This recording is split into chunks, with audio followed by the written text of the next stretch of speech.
தனி மனிதனா இருந்து நம்ம நடிகர் திலகத்துடைய இறுதி மரியாதை அப்போ அவர் எப்படி போராடி ஒரு தனி மனிதனா இருந்து என்னென்னலாம் செஞ்சார் அப்படிங்கிறது உங்க எல்லாருக்குமே தெரியும்.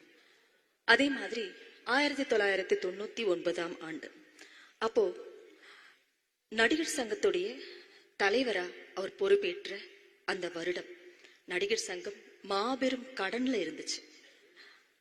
அப்போ அந்த கடனை அடைக்கணுங்கிறதுக்காக முன்னணி நடிகர்களை எல்லாரும் அழைச்சுக்கிட்டு வெளிநாட்டுக்கு போய் கலை நிகழ்ச்சிகள் நடத்தி தனி மனிதனா, இது எல்லாமே தனி மனிதனா அவர் அப்பவே செய்து அதுல வந்த வசூல வச்சு கடனை அடைச்சாரு.